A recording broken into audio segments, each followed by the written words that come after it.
აჭარის უმაღლესი საბჭოს დეპუტატები დღეს საქართველოს პრემიერ-მინისტრს ხვდებიან. უმრავლესობის წევრების შეხვედრა ირაკლი ღარიბაშვილთან საღამოს 7 საათზეა დაგეგმილი. დეპუტატთა ნაწილი პრემიერთან შესახვედრად უკვე გაემგზავრა. აჭარის უმაღლესი საბჭოს საფინანსო საბიუჯეტო კომისიის თავმჯდომარე ჩვენთან სატელეფონო საუბარში განმარტავს, რომ ეს ტრადიციული სამუშაო შეხვედრაა, რომელზეც სხვადასხვა საკითხებს განიხილავენ. დეპუტატი გია მასალკინიკი გვეუბნება, რომ შეხვედრაზე ცენტრალური და ადგილობრივი მთავრობის მიერ შესრულებული საქმიანობის არასათანადოდ წარმოჩენის პრობლემაზე ისაუბრებს. როგორც ჩვენთვისაა ცნობილი, შეხვედრაზე აჭარის მთავრობასა და უმაღლეს საბჭოს შორის არსებულ ურთიერთობასაც, მათ შორის მორატორიუმის გაგრძელების საკითხსაც განიხილავენ, თუმცა დეპუტატთა ნაწილი მიიჩნევს, რომ ეს პრობლემა აქტუალური აღარ არის და უწყებებს შორის ურთიერთობა დარეგულირდა.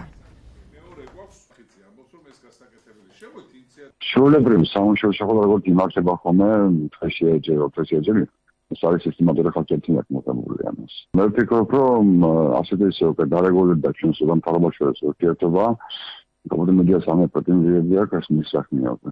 ერთ-ერთი რასაც მე წამოვძევ, ეს არის ის რაც კეთდება, იმის სათანადო ყიასაც არ აქვს ადგილი. ყველას მიზიარებდა პასუხისმგებლობას ნებისმიერი ხელისუფლებისა, იმიტომ რომ ოპონირებაში ხშირად ვერ ვიყენებთ იმ მცირე, მაგრამ იგრძნობას, რომელიც გაგვაჩნია.